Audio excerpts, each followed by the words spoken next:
Okay. Welcome, everyone. Hello.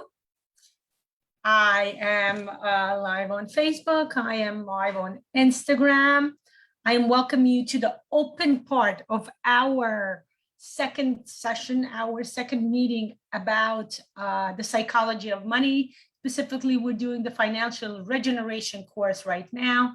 Today, we are going to discuss such interesting ideas, such interesting topics as family and ancestry system, the cultural and family system beliefs, right?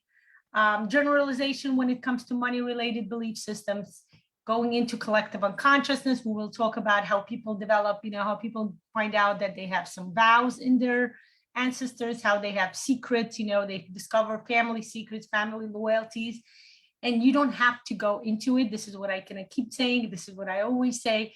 This is not the part where we actually go into the trauma and work. That's not necessary. That's not what we do here. First, I'm going to do the first part of our meeting today. I'm going to just tell you theoretically, how is everything I just mentioned, various belief systems, what do they have to do with money?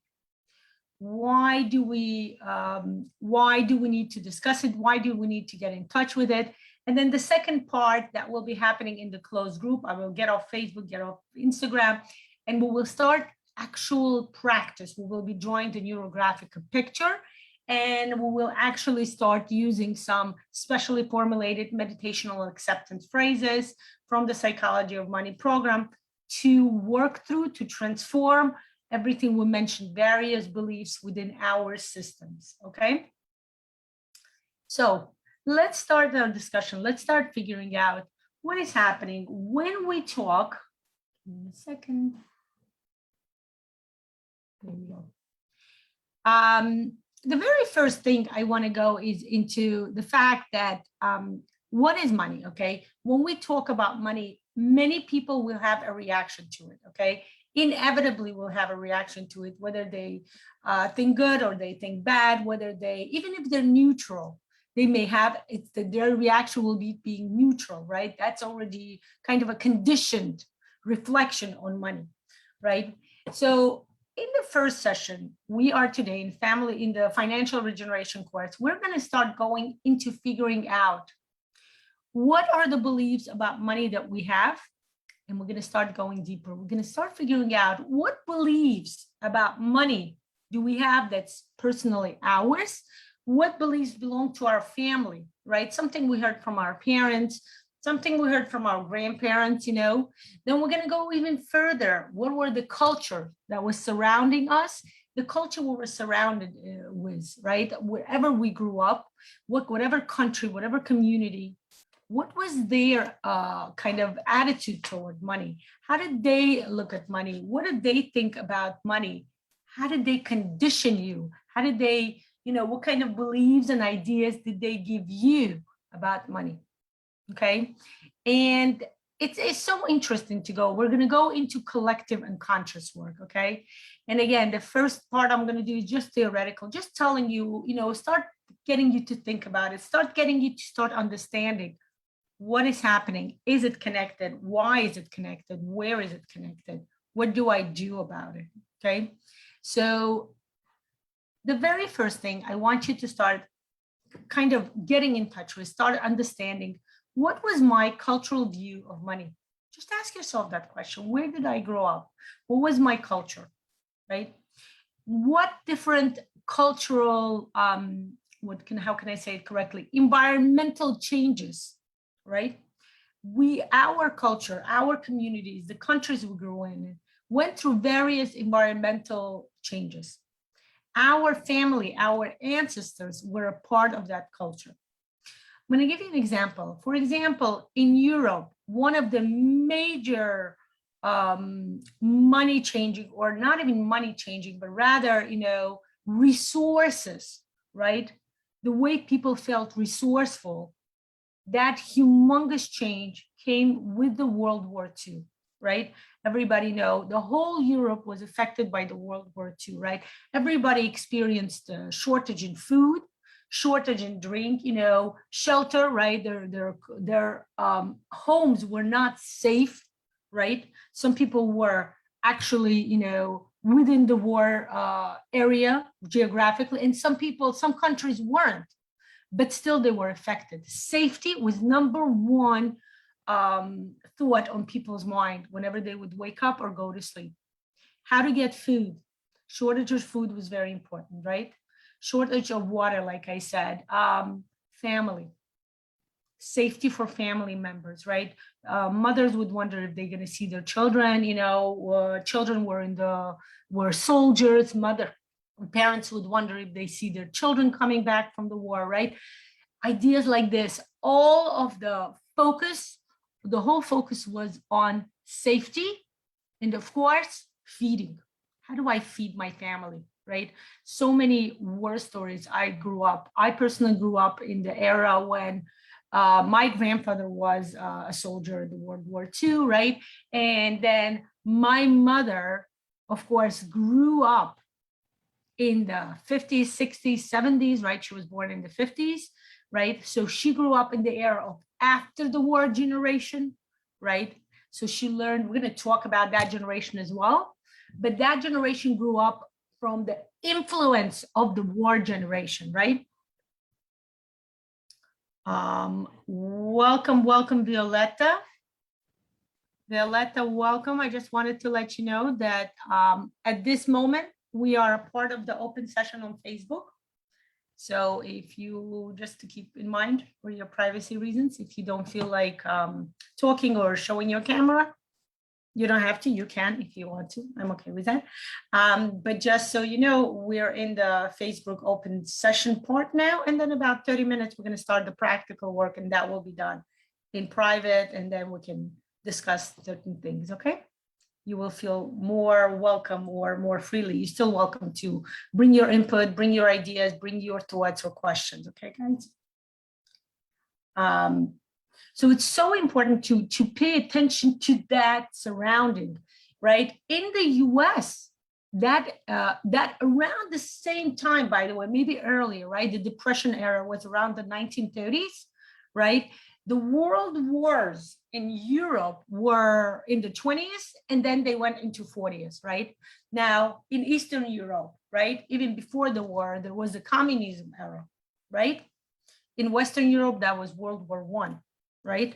In Eastern Europe, there was communist era. And then in the 30s, right, some Eastern European countries became a part of the communist USSR, right? And that was a very changing, that was a very, how do I say it? I don't want to say trauma, but there is no avoidance that word. That was a very traumatic time for the whole generation, guys, for the whole, for the whole community. And whether we want it or not, we need to learn how to figure out the fact that our ancestors were a part of that time, part of that era, part of that generation. And what was happening there, right? It's interesting to note that the changes that occur around us, what do? We react to them, right? We choose how we react to them. Sometimes we choose consciously, and sometimes, most of the time, when something traumatic happens in our environment, right? We're not talking about personal, let's say, we're talking about cultural systems, right? When something traumatic happens in our environment, we most of the time unconsciously choose certain way of reacting, certain way of reflecting, and we start putting certain habits, we start putting certain vows, right? We start working out certain loyalties, whether for that system or against the system, right? The system constantly changes. The egregors we live in constantly change, right? Let's say in the USA, at a certain moment, again, going back to the beginning of previous century, right? There was a huge racial and national discrimination, right? People were discriminated based on the color of their skin. People were discriminated based on their nationality, based on their religion often, right? Based on their background, whether they were immigrants or not, right? Most of the time, not so much, because most of the people back then were immigrants, but certain subcultures would look at different immigrants in a different way, right? Certain immigrants were considered to be a higher caste, and certain immigrants were considered to be a lower caste. So that's very interesting, again, to pay attention What are your roots? What are your cultural backgrounds? What do you pay attention to, right? This is what we're going to start doing when we start the neurographic work. When we will start the drawing, we will start drawing through neurographic method and figuring out what I have a certain belief. Where did it come from? Did it come from my cultural background, the community I grew up in, right? The background, right? First, for example, I grew up in Soviet Union, and in Soviet Union, there was a certain cultural connotation, right? Again, let's bring up the role of a woman, right? Most of the people, most of my students are women. I'm thinking I have one student who's a man, very conscious working, very quite, integrative practice, uses a lot of integrative practices. So females are, of course, more prone toward various transformational practices, but the idea again, why? What was it to you to grow up as a woman? What was it for you to grow up as a woman in certain culture, in certain country, in certain background, right? A lot of backgrounds, most of the time, if we go back again to ancestral system, ancestral belief system, what was it? The beginning of last century, the beginning of 1900s, what was the belief? The belief was the woman belongs at home. The woman should be occupied with raising the family. The woman should be occupying with serving the man, right? The woman should be occupied with getting married. There was no, there shouldn't be any ideas about, going to college or anything, getting a degree, even going to school, right? So whether we want to or not, those beliefs do influence the way we see certain things, again, related to money. We know that at a certain moment in the middle of the 1900s, again, due to the war, whether we want it or not, we need to look at the World War II in Europe. And I believe World War II at that moment, right, toward the end of World War II, America got involved. So they were influenced as well. So again, what happened? Shortage of men. Women started going to work. And what happened then? Women started working. We all know this happened. The pay for women was much lower, twice or even less than for men. That's so interesting to start understanding again, and then the next generation came, right? So the generation of women going to work was a generation either right after the war or the generation afterwards. Let's say my mother's generation, everybody worked. Women working was like, I would say like 50, 60% of women worked. Yes, 30, 40% were comfortable. They were, they got resources from their husband provided enough money. But let's say my mother was a single mother, right? And that was another. How were the families changing? And again, how was it influenced the way people look at money, the way people look at money as a resource for survival, right? The new generation of my mother, let's say, right, in the 50s, 60s, 70s, they went back to work, right? They went back to work. They went to work and they started, but nobody talked about it. This was not a talk thing. Yes, women got paid much less than men did, and that was a done thing. There was nothing you can do, that's how it worked back then. The generation afterwards, right, maybe like the 80s, I would say, women started saying, what's going on? 80s, 90s, people started saying, what's going on? We need to get paid just as much as men do. Again, all those environmental changes fully subconsciously influence the way we look at money, whether we grew up, whether we're women, even as men. I know so many men who grew up, let's say, in families where mother was a single mother, right? So that child's resources depended upon one family bringing income.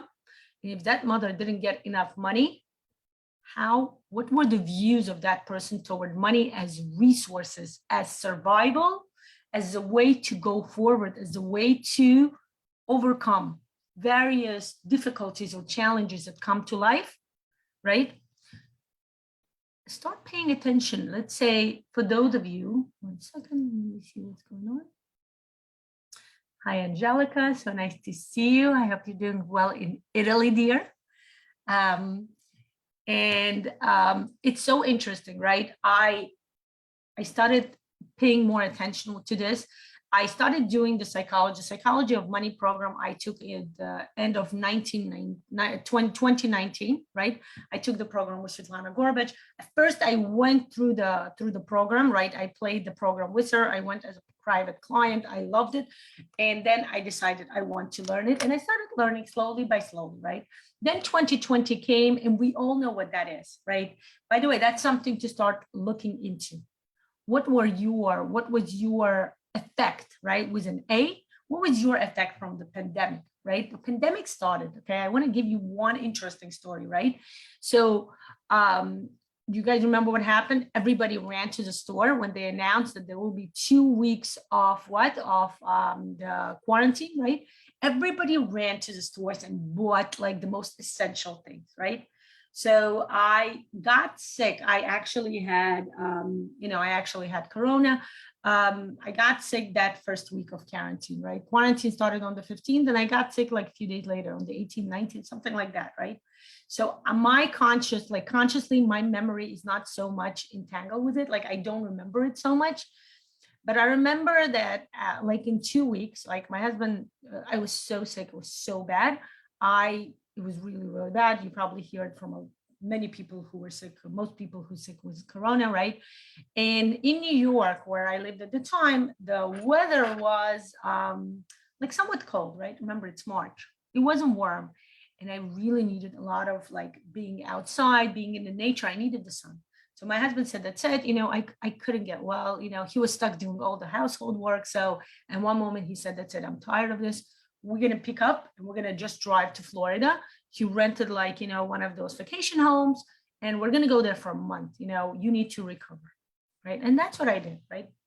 He actually, I was still not in position. He picked me up, put me in this car. We went, right.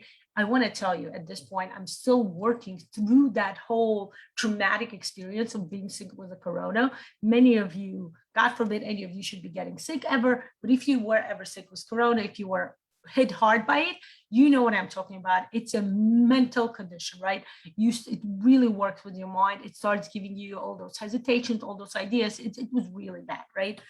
The idea here is that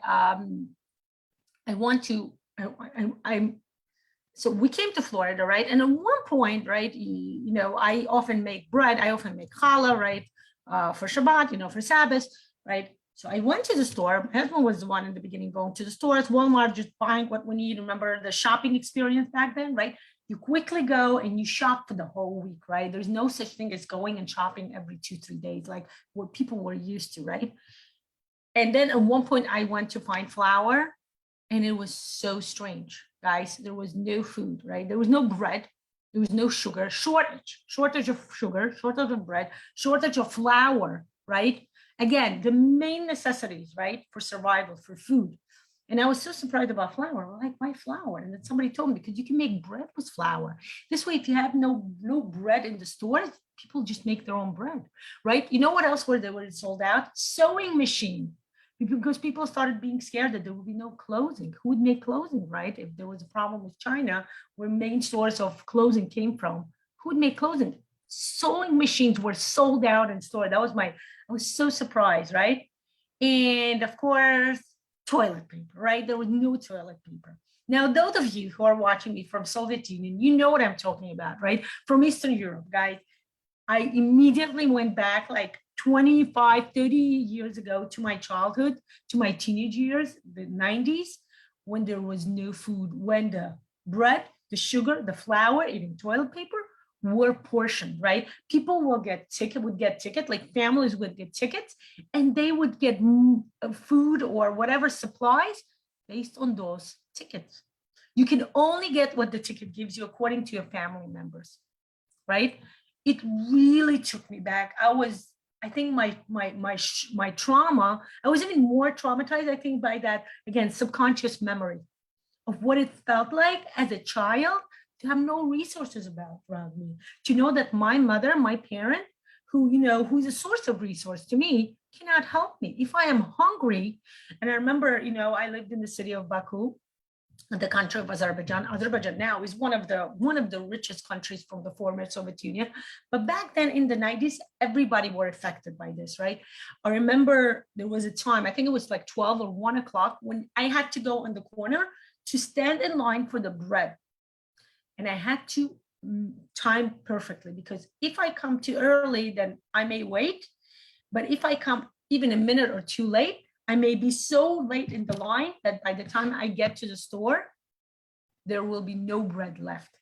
Okay, so I remember immediately, like, I guess, again, now I'm realizing this consciously, but back then it was so subconscious. I was like, oh my God, what's going on? There will be no bread, no sugar, no flour. I can't even make bread, right? And then at one point, right, so we ended up staying in Florida for 1 month, and then we extended for another month, right? Remember, there was still pandemic. There was like, we're like, why are we going back to New York? My husband would work through the internet, right, and everything. And I was home with the kids. The kids had a online school and all that stuff. And then about like, I think like a week before we started leaving, my son, who at the time was 17 and a half, he came and he looked at the refrigerator, and he said something that got me thinking. He looked at the refrigerator and he said, it's so interesting. If you look at this refrigerator, you would think that we've been living here for at least a year, and we're planning to live here for at least another year or two. And at first I didn't understand. I'm like, what do you mean? He said, look at our refrigerator. It is packed. It doesn't seem like we're leaving in a week. It doesn't seem like we're understanding that we are, we need to eat through our like food, right? He said, look at our fridge, it's packed. The food we have is is like packed up so that we will never run out of food. And that got me understanding that unconsciously, I went back to that traumatic experience of being a teenager and having no resources, very scarcity of food, right? And I started thinking, oh, that's so interesting. I was discussing with my husband, who grew up in Moscow, right, from Soviet Union. And we were discussing it, and we realized that this is our, our childhood trauma that kind of played out. Like, we wanted to make sure our kids have constant access to resources of food, no shortage, water, anything you want to. Our refrigerator was packed, right? Anything they want to, they had it. And this is the way we were, I guess, working through our kind of touching upon that traumatic experience. Again, that's something that was like one story, right, that I told you. Every single one of us individually, again, on a family system, right, if we talk about it with our siblings, we're going to share certain family stories about money, about resources, about financial resources that we will look at and start understanding, wow, our parents did or said something that we both look at as something that, the way it should be done, right? For example, right, for many generations, right, different cultures, by the way, it can be cross-cultural, right? One of the major beliefs about money was money has to be hard earned. Okay. I, by the way, have a list of 100 money limiting beliefs, over 100, right?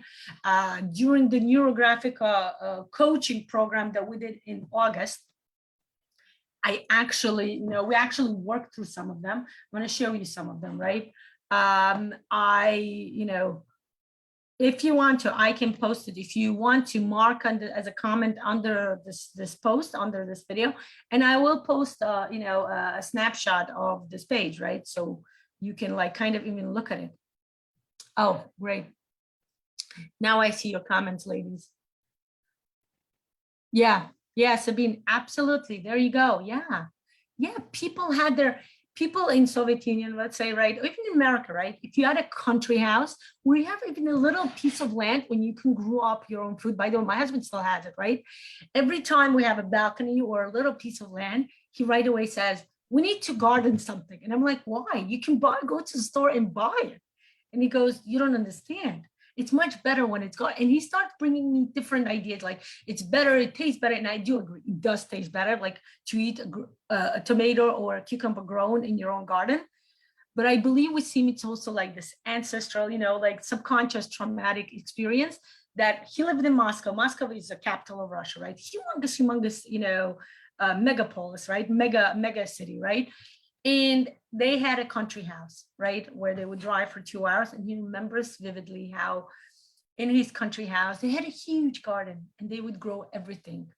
So in Moscow, fruits or vegetables were a scarcity all the time. He would tell me, if I lived in Baku and fruits or vegetables were like, plentiful because that was the region it grew in. In Moscow, because it was like the central city, they would be dependent upon the regions to get the food, to get the fruits or the vegetables. And he remembers that they didn't have to go to the store to look for or even wait for something to come. When they could, they would go to his aunt. She would drive to the country house and look at the garden or whatever, everyday basis, I don't know, or was it weekly, and just take that food and bring it and portion it with her sister, my husband's family, like some of them. It was like a privilege. It was more than a privilege, guys, if we look at it, right? Psychologically speaking, it was a way to get in touch with the resource of food, right? Isn't that interesting? Again, the more we start understanding, the more we're gonna, Sabine, I guess I'm going backwards. Absolutely right. The second war in Germany, right? The most traumatic, again, Depression era in America, by the way, does the same thing. People talk about the Depression and people nowadays don't talk about it because that was about like 90, 80 years ago, right? There are no survivors most of the time. And people, our generation, right, who live, or even the generation after, they don't fully understand, but they were fully affected by what happened in their culture. Why? Because the people, our ancestors, grandparents, grandparents, great grandparents, they took the way they reacted to the environmental, right? Remember, I just told you the story about the way I reacted to pandemic. And I'm thinking, how would I be talking about it with my grandchildren, right? It's one of those questions, let's say those of you in the USA who lived in 2011, right? No, 2001, I'm sorry. If I ask you, it's one of those questions when people ask, where were you when JFK was shot? Our generation, my generation question was, where were you when you found out about the tower, the 9/11, right? And with me, that was a very traumatic experience. I was supposed to be there at that specific time. That was my regular work area. Can you imagine how it affected my work-related abilities, right? I was supposed to be at that period. I would go through that tunnel. There was a train passing and I would exit at that station and I would go, walk a few blocks, and that's where my work was, right? I did special education with children. And look at this, guys. About 10 days before, I quit my job for whatever reason it was. And I was like upset, what am I going to do? How am I going to find? And then I found out about this and I'm like, oh my God, I was supposed to be there. Exactly at that time is when I exit my train station and go to work. I'm so happy I don't work there anymore. Can you imagine the traumatic? I never worked through that. I guess that's something for me to start working through, right? Maybe draw some ARLs. But start thinking when your work-related, location was in life-threatening situation. How would you look at it, right? People are still working. People are still not realizing, but that traumatic experience, again, of all of us who lived in New York City, and maybe at that moment with the whole America, right? Because everybody was scared, the war is coming, everything. People, I remember my close friend, she was pregnant. She was 9 months pregnant. And she was like, what am I doing? I'm bringing a child into this world. Why? The war is starting. We never know what's going to happen, right? Now, 20 years later, we understand we survived. But back then, that was a traumatic experience, thinking, why do I bring a child into this world? There are no resources. We may all die, God forbid, right? That was her idea. She was talking to me. And then, she gave birth around 9/11, 9/16, 9/17 or something, right? So that was something, again, everybody were affected. Start looking, this is what we're going to do in Neurographic. We're going to do it in a safe way, in a very safe way. We're going to do it in a safe way. We're going to do it in a way where I'm going to give you support. I'm here to help you with the meditational phrases, acceptance phrases, to work through your memories, what you remember. Violetta, I just read it. Yes, exactly. Mine too, by the way, mine too. Every time, right? let's say Jewish people, so before Passover, we have to get rid of the food. That's the hardest time for me. I can never get rid of food. That happens like 3 days before. People do it like, like 3 weeks before, 2 weeks before. With me, it happens like 3 days before because I can't get myself to empty my fridge. To me, it's like there's no food, right?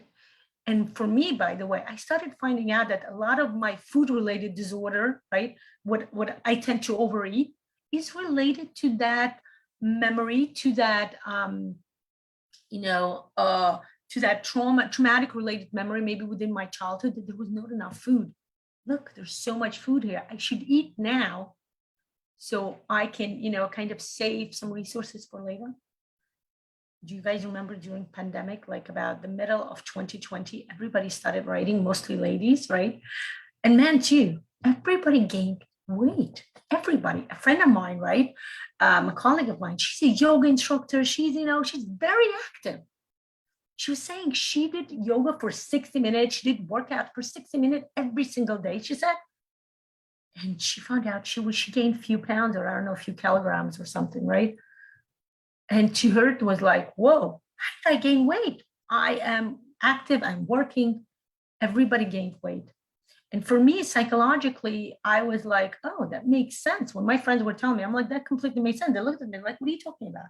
And I was explaining to them because our body, looking at the, the traumatic experience, looking at the fact that there was a scarcity of food, right? Like I said, in the US, people had no bread, no sugar, the main like components of comfort, or maybe main components of survival within food related, right? People started kind of overeating, thus compensating for the future when maybe there will be not enough food, right? People went back, guys, into the World War related mode, what our ancestors experienced. Again, in US, that was Depression time. When our ancestors experienced, right, the stories of the war, where they would get a little tiny, like a square of bread, they would have to portion. And most of the time, parents, I read stories of people telling my parents did not eat anything. They would give their little tiny square of bread to me because they knew it's either them or the child surviving, and they would choose the child. So guys, that's very trauma related. That's very, when we think about it, like even now when I'm talking about, I got shivers, right? Because that's important. That's important for me, for this unconscious, collective unconscious memory of me, my family, my ancestors, my culture, my community, right? Many communities went through the different various genocide, right? Jewish people went through Holocaust. Non-Jewish people went again through World War II. So many people died, right? So many nationalities perished in the war. People were still, like, so many people got lost, right? And that was, again, collective unconscious memory, where people are holding on to their loved ones, where people are holding on to a little tiny piece of food, right? If you tell to your grandmother or great grandmother, right, to start talking to her about diet and the fact that you're trying to lose weight, she will look at you like you're crazy. What are you talking about? Lose weight? In our days, nobody lost weight. It happened natural, right? They would tell you. But this is the interesting part. This is what we're going to start working with. When you start understanding that nowadays is a different situation, times change. We are not in the same era. When you start connecting consciously to that fact that your ancestors, your collective, unconscious memory, your family system, belief system was affected, you start talking, and we're going to do that. We're going to say certain phrases. We're going to work through Neurographic. We're going to say, this is different. I don't live in this area now. I don't live in this time period now. Now it's different. And I have the right to bring those changes into my life, I need to look at it and start understanding, yes, pandemic came and pandemic is leaving, right? It's keep coming back and leaving. We all know, right? In different countries, even in different regions, like even in the US, New York is different. Like I'm in Florida now, Florida is completely different, right? But we can start understanding, we can start changing the way our collective consciousness works for this generation, for the future, for our children. What is changing? We are not in the same mode now. We live in different times. Yes, the stores got back to getting bread and flour and sugar and toilet paper. So we need to start understanding that, yes, sometimes resources diminish, right? But then they get replenished. We need to work again through that, again, collective, conscious or even unconscious thoughts, okay? We're going to start working soon. Let me just look at, we're doing good. What's going on here? 1 second, everybody. I'm just looking at. Okay. So, like I mentioned, I'm gonna share with you just a bit of the money limiting beliefs that I have here as a document. Right. Let me see if I can increase it so you guys can see better on the screen. Right. Money limiting beliefs. Right. By the way, look at this. Some of them are regular font and some of them are bold. So the ones that are regular are the ones I worked through, by the way. Okay, I actually worked through them and I made them on bold because I kind of transformed them. It's very interesting to start understanding that the money limiting beliefs or belief systems, many programs I took, what they do there is that they actually, they tell you to write down, let's say you take a belief, all rich people are crooks, criminals, and thieves, and you just rewrite it. You say, rich people can be honest people, right? And I remember actually even doing it in certain programs. So many specialists nowadays start understanding that doesn't work. You cannot just rewrite a limiting belief because that's only, we know that we need to work through 4 systems, 4 worlds, right? We need to work through physical, mental, emotional, and spiritual, the soul, right? That deep unconscious, right? And most of the time when we do the rewriting, it's only working through the mental world. We're working through the mind. We did not transform this idea emotionally. We did not transform this idea physically, like body dynamics, right? Which is what we're going to start doing right now. And through the unconscious, okay, which is what I kind of gave you a little part of that. But again, those of you who are interested in joining me for the drawing, you can PM me right now and I'll give you the Zoom and you can pay later. Each session is $25, right? If you buy it as a group for the course, Financial Generation, much cheaper, right? We're going to get 6 sessions for $100, but if you buy them separately, it's $25. Yeah, there you go. So, I am saying goodbye to Facebook and Instagram. Thank you for joining me. Thank you for your attention. Thank you for your presence, whether you were live, because I know most of you wrote to me that you will be watching in recording, or whether again you're watching in recording. Okay, I am wishing you lots of luck. I'm going to see you tomorrow, ladies and gentlemen, at 10 a.m. for the second layer of the pyramid of consciousness. Let me transfer to my, oh, here it is. Okay, if you want me to post this money limiting beliefs, comment under the video. I'll be sure to post it, okay? So tomorrow, again, talking about unconscious, everything is entangled. We're going into one area, even talking about neurographic and going into the unconscious, we're still talking about the same thing. Getting in touch with our unconscious, talking about consciousness and unconscious. Tomorrow we will talk about active consciousness. Wishing you a beautiful day ahead. Ladies, you know what I think? Let me see if I can